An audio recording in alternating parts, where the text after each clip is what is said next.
एक ऐसी कहानी जो आपका जीवन बदल दे। समुंदर का अधिकारी और किसान का बेटा।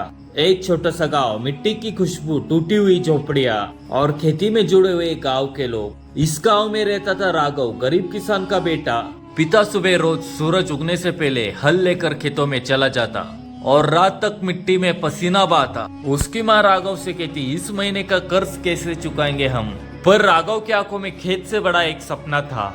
वह जब भी नदी के पास बैठता और पानी को देखकर सोचता, एक दिन मैं भी उस बड़े समुंदर पर राज करूंगा। गांव वाले लोग उस पर हंसते थे, ताने देते थे, अरे किसान का बेटा लहरों को क्या चलाएगा, हल पकड़, यही किस्मत है तेरी। लेकिन उसकी माँ सोफिया कहती, बेटा सपने वही पूरे होते हैं जिसके दिल में डर नहीं होता। एक दिन गांव में एक समुद्री अधिकारी आया। उसने राघव में एक चमक देखी और बोला, समुद्र कभी बहादुरों को निराश नहीं करता। बस वही वाक्य उसकी जीवन की आग बन गया। अब शुरू हो गया संघर्ष। दिन में खेतों में मेहनत और रात में लालटेन के नीचे पढ़ाई। पुरानी किताबों लेकर पढ़ाई करता, मगर जज्बा पत्थरों से भी कठोर। अंग्रेजी नहीं आती थी, गणित में दिक्कत थी, पर हिम्मत लहरों जैसी। गांव के लड़के क्रिकेट खेलते, पर राघव नदी किनारे बैठकर किताबें पढ़ता।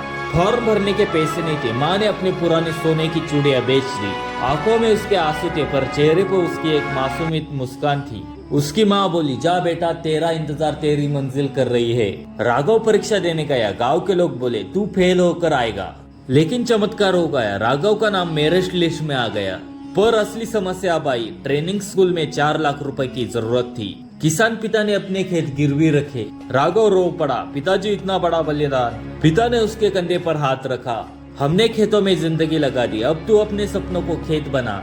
ट्रेनिंग बहुत कठिन थी। समुद्र की तेज हवा, तूफान, रातों की अकेलपना और थकान। कई बार लगा हार मान लूं। माँ बाप के त्याग ने उसके कदम कभी रोकने नहीं दिए। एक रात वो जहाज के ऊपर बैठकर टूट गया।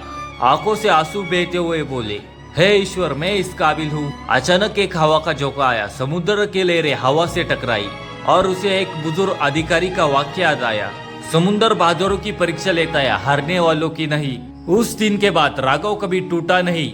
दिन रात मेहनत, अनुशासन और विश्वास का संग्राम चलता रहा। 2 साल बाद गांव की गलियों में धूल उड़ते हुए एक सफेद गाड़ी रुकी। दरवाजा खुला।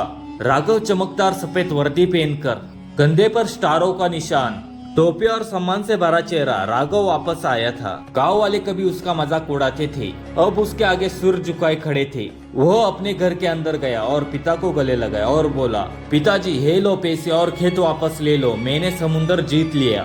माँ के आंखों में से आंसू नहीं, खुशी की गंगा बह रही थी। गांव की हवा बदल गई। अब लोग कहते, सपना बड़ा रखो और मेहनत सच्ची रखो, किसान का बेटा भी समुद्र जीत सकता है।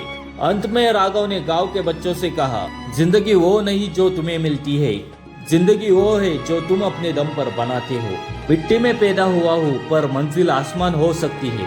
तो राघव ने अपने परिवार के तो हालात सुधार दिए। आप कब अपनी जिंदगी बदल रहे हो? यदि वीडियो अच्छी लगे हो तो कमेंट करके बताना।